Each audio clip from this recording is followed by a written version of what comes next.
Hi friends, welcome to legal Diaz.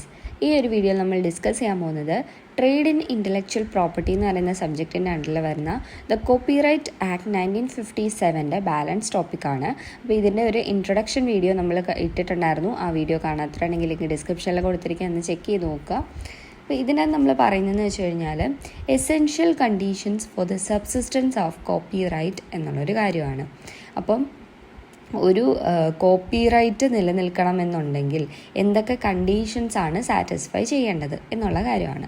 അപ്പോൾ first കാര്യം എന്ന് പറഞ്ഞു കഴിഞ്ഞാൽ ഒരു പബ്ലിഷ്ഡ് വർക്കുമായിട്ട് ബന്ധപ്പെട്ടാണ് ഒരു കോപ്പിറൈറ്റ് വേണ്ടത് എന്നുണ്ടെങ്കിൽ, അതായത് ഈ കോപ്പിറൈറ്റ് എന്ന് പറയുമ്പോൾ നമ്മൾ പറഞ്ഞിട്ടുണ്ട്, അതായത് ലിറ്റററി അല്ലെങ്കിൽ ഡ്രാമറ്റിക്കൽ, മ്യൂസിക്കൽ, ആർട്ടിസ്റ്റിക് വർക്കിൻ്റെ അകത്ത് വരാം, സിനിമാറ്റോഗ്രാഫിക് ഫിലിമിന് കിട്ടാം, അതുപോലെ തന്നെ സൗണ്ട് റെക്കോർഡിങ്ങിന് കിട്ടാം. ഇങ്ങനെ 3 കാറ്റഗറീസ് ആണ് നമ്മൾ പറഞ്ഞിട്ടുണ്ടായിരുന്നത്.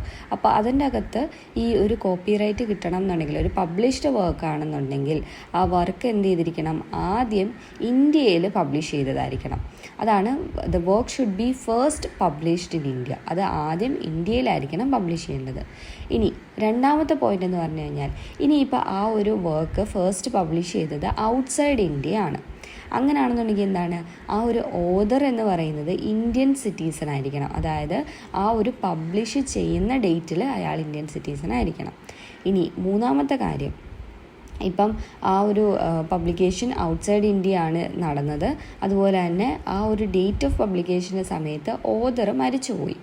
അപ്പോൾ അങ്ങനെ പറയുമ്പം ആ ഒരു ഡേറ്റ് ഓഫ് ഡെത്തിൻ്റെ സമയം, അതായത് ആ ഒരു മരിക്കുന്ന സമയത്തും ആ ഒരാൾ ഇന്ത്യൻ സിറ്റിസൺ ആയിരുന്നായിരിക്കണം. ഇത്രയാണ് 3 കാര്യങ്ങളാണ് അവിടെ പറയുന്നത്. അപ്പം ഇനി നമുക്ക്, അതായത് ഒരു പബ്ലിഷ്ഡ് വർക്കുമായിട്ട് ബന്ധപ്പെട്ട് നമ്മൾ 3 പോയിൻറ്റ്സ് ആണ് പറഞ്ഞത്. ഫസ്റ്റ് പറഞ്ഞത് എന്തായിരുന്നു, അത് ഇന്ത്യയിൽ പബ്ലിഷ് ചെയ്തിരിക്കണം. ഇനി 2, അത് ഔട്ട്സൈഡ് ഇന്ത്യയാണ് പബ്ലിഷ് ചെയ്യുന്നതെങ്കിൽ ആ ഒരു പബ്ലിഷ് ചെയ്യുന്ന ഡേറ്റിൽ ആ ഒരാൾ എന്തായിരിക്കണം, ഇപ്പം ഇന്ത്യയിൽ സിറ്റിസൺ ആയിരിക്കണം. ദെൻ മൂന്നാമത് പറഞ്ഞ കാര്യം എന്താണ്, ഔട്ട്സൈഡ് ഇന്ത്യ ആണ്, പബ്ലിഷ് ചെയ്ത ഡേറ്റിൽ ആ ഒരാൾ ജീവിച്ചിരിപ്പില്ലായിരുന്നു. അപ്പോൾ അങ്ങനെയാണെങ്കിൽ എന്ത് കണ്ടീഷനാണ് കോപ്പിറൈറ്റ് ഇന്ത്യയിൽ സബ്സിസ്റ്റ് ചെയ്യണമെന്നുണ്ടെങ്കിൽ വേണ്ടത്, ആ ഒരു ആൾ മരിക്കുന്ന സമയത്ത് ഇന്ത്യയിലെ സിറ്റിസൺ ആയിരുന്നായിരിക്കണം. അപ്പം ഇന്ത്യയിൽ ആദ്യമായിട്ട് പബ്ലിഷ് ചെയ്യുന്നൊരു വർക്ക് അവിടെ കോപ്പിറൈറ്റ് കിട്ടുകയാണ്, irrespective of the nationality of the author. പക്ഷേ അതായത് എന്താ നമ്മൾ പറഞ്ഞത്, ഇപ്പോൾ ആദ്യത്തെ പറയുന്ന കണ്ടീഷൻ ഉണ്ടെന്നുണ്ടെങ്കിൽ ആ ഒരാളുടെ നാഷണാലിറ്റി നോക്കുന്നില്ല, ആദ്യം അത് ഇന്ത്യയിൽ പബ്ലിഷ് ചെയ്താൽ മതി കോപ്പിറൈറ്റ് കിട്ടണമെന്നുണ്ടെങ്കിൽ. ആദ്യം ഇന്ത്യയിൽ പബ്ലിഷ് ചെയ്തില്ല എങ്കിലുള്ള കണ്ടീഷനാണ് പിന്നെ ആ ഒരു ഓതറിൻ്റെ നാഷണാലിറ്റി നോക്കുന്ന ഒരു കാര്യം. അപ്പം ആ ഒരു വർക്ക് ഫസ്റ്റ് ഔട്ട്സൈഡ് ഇന്ത്യയാണ് പബ്ലിഷ് ചെയ്യുന്നുണ്ടെങ്കിൽ കോപ്പിറൈറ്റ് എപ്പോഴും നിലനിൽക്കത്തുള്ളൂ, ആ ഒരു ഓതർ ഇന്ത്യൻ സിറ്റിസൺ ആണെങ്കിൽ മാത്രമേ നിലനിൽക്കത്തുള്ളൂ. ഇനി അത് കഴിഞ്ഞിട്ട് 4ാമത് പറയുന്ന പോയിൻ്റാണ് ഒരു അൺപബ്ലിഷ്ഡ് വർക്ക്. അതായത് ഈ ഒരു വർക്ക് ഓഫ് ആർക്കിടെക്ചർ അല്ലാതെ മറ്റ് വരുന്ന വർക്കുകൾ, അതായത് അൺപബ്ലിഷ്ഡ് വർക്കുകൾ. അപ്പോൾ അങ്ങനെയുള്ള അൺപബ്ലിഷ്ഡ് വർക്കിൻ്റെ കാര്യത്തിൻ്റെ അകത്ത് the author should be at the date of making of the work a citizen of India or domiciled in India. ആ ഒരു വർക്ക് മേക്ക് ചെയ്യുന്ന ആ ഒരു ഡേറ്റിൽ ഓതർ എന്തായിരിക്കണം, ഇന്ത്യയിലെ ഒരു സിറ്റിസണോ അല്ലെങ്കിൽ ഇന്ത്യയിൽ ഡൊമിസൈൽഡ് ആയിട്ടുള്ള ആളോ ആയിരിക്കണം. ഇപ്പോൾ ഡൊമിസൈൽ എന്ന് പറയുമ്പോൾ ഒരാൾ പെർമനൻ്റായിട്ട് താമസിക്കുന്ന സ്ഥലം, ഒരു റെസിഡൻസിനെയാണ് നമ്മൾ ഡൊമിസൈൽ എന്ന് പറയുന്നത്. അപ്പോൾ ഇന്ത്യയിൽ ഡൊമിസൈൽഡ് ആയിട്ടുണ്ടായിരുന്ന ആളോ അല്ലെങ്കിൽ ഇന്ത്യൻ സിറ്റിസണോ ആയിരിക്കണം. എപ്പോഴാണ്, ആ ഒരു വർക്ക് മേക്ക് ചെയ്യുന്ന സമയത്ത്. ഏത് കണ്ടീഷനിലാണ് നമ്മൾ പറയുന്നത്, ഒരു അൺപബ്ലിഷ്ഡ് വർക്കിൻ്റെ കാര്യമാണ് പറയുന്നത്. ഇനി അടുത്തത് ഒരു വർക്ക് ഓഫ് ആർക്കിടെക്ചറിൻ്റെ കാര്യമാണെന്നുണ്ടെങ്കിൽ ആ ഒരു വർക്ക് എന്ന് പറയുന്നത് ഇന്ത്യയിൽ ലൊക്കേറ്റ് ചെയ്തിരിക്കണം. അപ്പോൾ അവിടെ തന്നെ സെക്ഷൻ 2 സബ്സെക്ഷൻ ബിക്ക് അകത്ത് പറയുന്നുണ്ട് എന്താണ് ഈ ഒരു വർക്ക് ഓഫ് ആർക്കിടെക്ചർ എന്ന് പറഞ്ഞു കഴിഞ്ഞാൽ. ഇപ്പോൾ 2 സബ്സെക്ഷൻ എയിൽ ഒരു ഡെഫിനിഷൻ നമ്മൾ കഴിഞ്ഞ വീഡിയോയിൽ പറഞ്ഞിട്ടുണ്ടായിരുന്നു. ഇത് നമ്മൾ പറയുന്നത് 2 സബ്സെക്ഷൻ ബി ആണ്. അപ്പോൾ വർക്ക് ഓഫ് ആർക്കിടെക്ചർ എന്ന് പറഞ്ഞു കഴിഞ്ഞാൽ ബിൽഡിംഗ് അല്ലെങ്കിൽ structure having N artistic character or design or any model for any such building or the structure. അതായത് ഒരു ആർട്ടിസ്റ്റിക് ക്യാരക്ടർ ഉള്ള ബിൽഡിങ്ങോ അല്ലെങ്കിൽ ഒരു സ്ട്രക്ചറോ ആകാം, അതല്ലെന്നുണ്ടെങ്കിൽ ഒരു ഡിസൈൻ ആകാം. അല്ലെങ്കിൽ ഒരു മോഡൽ, അത്തരത്തിലുള്ള ഒരു ബിൽഡിങ്ങിൻ്റെയോ അല്ലെങ്കിൽ ഒരു സ്ട്രക്ചറിൻ്റെയോ ഡിസൈനോ അല്ലെങ്കിൽ മോഡൽ, അതിനെ നമുക്ക് വർക്ക് ഓഫ് ആർക്കിടെക്ചർ എന്ന് വിളിക്കാൻ പറ്റും. അതല്ലെന്നുണ്ടെങ്കിൽ ആ ഒരു ബിൽഡിങ്ങിനെ തന്നെ നമുക്ക് വിളിക്കാം. അതിനെന്തുണ്ടായിരിക്കണം? ആ ഒരു ആർട്ടിസ്റ്റിക് ആയിട്ടുള്ള ക്യാരക്ടർ ഉണ്ടായിരിക്കണം ആ ഒരു ബിൽഡിങ്ങിനോ അല്ലെങ്കിൽ സ്ട്രക്ചറിനോ. അതാണ് വർക്ക് ഓഫ് ആർക്കിടെക്ചർ എന്നുകൊണ്ട് ഉദ്ദേശിക്കുന്നത്. ഇനി അപ്പം ആ ഒരു വർക്ക് ഓഫ് ആർക്കിടെക്ചറിൻ്റെ കോപ്പിറൈറ്റിൻ്റെ കാര്യത്തിൽ അത് സബ്സിസ്റ്റ് ചെയ്യുന്നത് എപ്പോഴായിരിക്കും?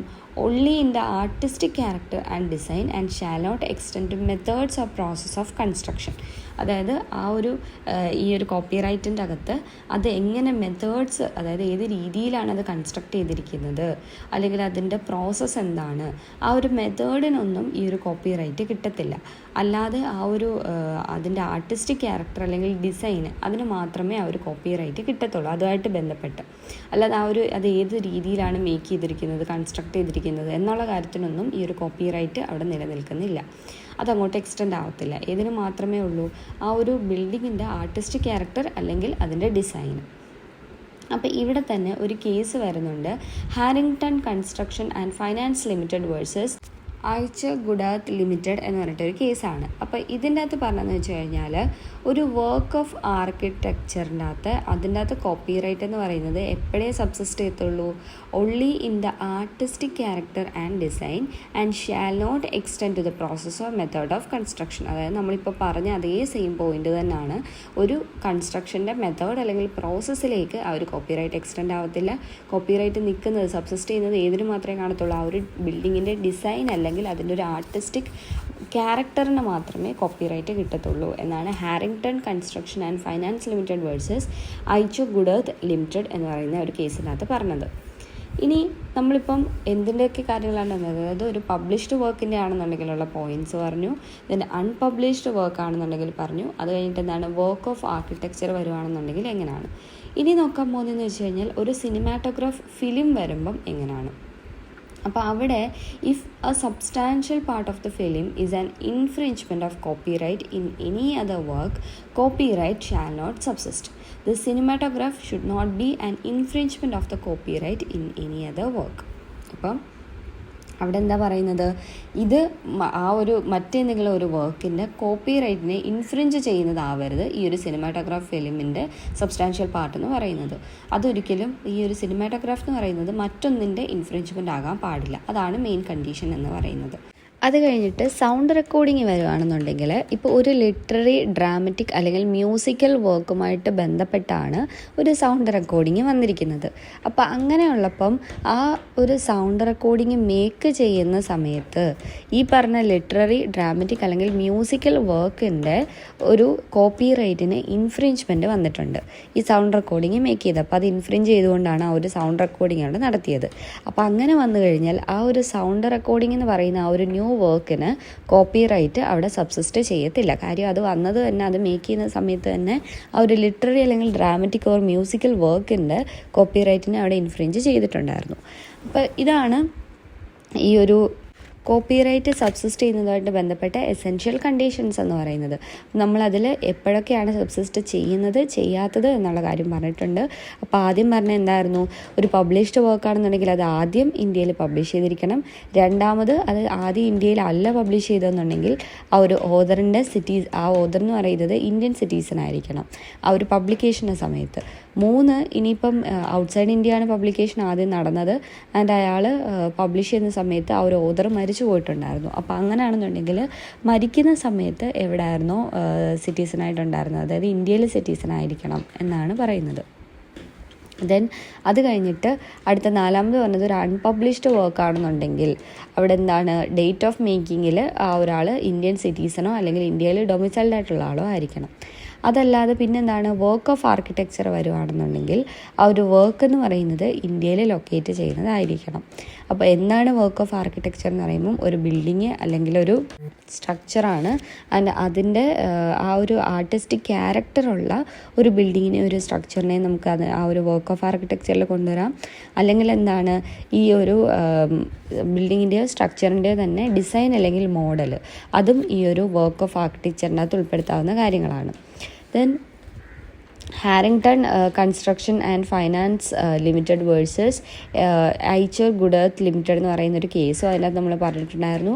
ആൻഡ് അതിൻ്റെ അകത്ത് പറഞ്ഞ എന്തായിരുന്നു, ഈ ഒരു വർക്ക് ഓഫ് ആർക്കിടെക്ചർ വരുമ്പോൾ കോപ്പിറൈറ്റ് സബ്സിസ്റ്റ് ചെയ്യണമെന്നുണ്ടെങ്കിൽ ആ ഒരു ആർക്കിടെക്ചർ വർക്കിന്, അതായത് ഒരു ബിൽഡിംഗ് അല്ലെങ്കിൽ സ്ട്രക്ചറിൻ്റെ ആർട്ടിസ്റ്റിക് ക്യാരക്ടർ അല്ലെങ്കിൽ ഡിസൈനിന് മാത്രമേ എന്ത് വരത്തുള്ളൂ, കോപ്പിറൈറ്റ് നിലനിൽക്കത്തുള്ളൂ. അല്ലാതെ അതിൻ്റെ മെത്തേഡ് ഓഫ് കൺസ്ട്രക്ഷനകത്തൊന്നും ഈ ഒരു കോപ്പിറൈറ്റ് എക്സ്റ്റെൻഡ് ആകത്തില്ല.